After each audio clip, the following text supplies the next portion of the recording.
అఖండ cinema almost Balayya Babu గారి జీవితం మొత్తం అఖండంలాగా వెలిగిపోతుంది అనేసి అంటున్నారు కాబట్టి మరి అఖండ 2 సినిమా తర్వాత అసలు ఇంకెలా ఉండబోతుంది అంటారు? అఖండ 2 సినిమా హిట్ అవుతుందా ఫ్లాప్ అవుతుందా అని అడిగితే ఇంకా బాగుంటుంది.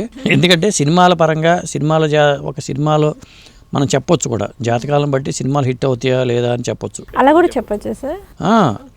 ఏదైనా ఇప్పుడు కొంతమంది జ్యోతిష్కులు మరీ డీప్గా గుడ్డిగా జ్యోతిష్యం నమ్మడం కూడా నేను నమ్మొద్దని చెప్తా. జాతకాలను నమ్ముకుని ఇప్పుడు ఒక సినిమా చెప్పామనుకో, రేపు పొద్దున మనం బిజీ అస్ట్రాలజీ మారిపోయి నేను సినిమా ఎనాలిసిస్లు కానీ అవన్నీ పక్కన పెట్టేసేసి పూర్తిగా ఇటు జాతకాలు చెప్పుకునే పరిస్థితి వచ్చేస్తుంది.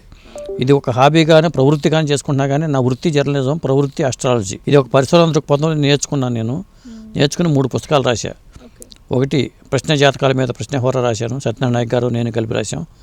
అలాగే నాకు జ్యోతిష్యం నేర్పిన గురువు గారు దత్తదాస్ గారితో కలిపి పాపగ్రహాలు పరిహారాలు, జాతక చక్రం పాపగ్రహాలు ఏమున్నాయి, వాటి పరిహారాలు ఏం చేసుకోవాలి అనే మీద పాపగ్రహాలు పరిహారాలు రాశాను. తర్వాత భృగునాడీ విధానం మీద, జ్యోతిష విధానం మీద మీ జాతకం మీ చేతులు అనే పుస్తకం రాశా. 3 పుస్తకాలు రాశా. ఇప్పుడు రాస్తున్న పుస్తకం ఏంటంటే గజకేసరి యోగం అఖండ సామ్రాజ్య భోగం అనే పేరుతో ఒక బుక్ రాశా. అంటే గజకేసరి యోగంలో ఎన్ని కాంబినేషన్లు ఉంటాయి, దానివల్ల బెనిఫిట్స్ ఏంటి, ఆ కాంబినేషన్లు ఏంటి. ఎందుకంటే గజకేసరి యోగం బాగా ధనవంతులకి ఉంటుంది, ఏవి లేనట్టు కూడా ఉంటుంది, కానీ అందరికీ ఒకలాగా వర్తించదు. ఎందుకు వర్తించదు అనే మీద నేను డీటెయిల్గా రాశాను నేను గజకేసరి యోగం మీద. ఆ బుక్ త్వరలో రిలీజ్ కాబోతుంది.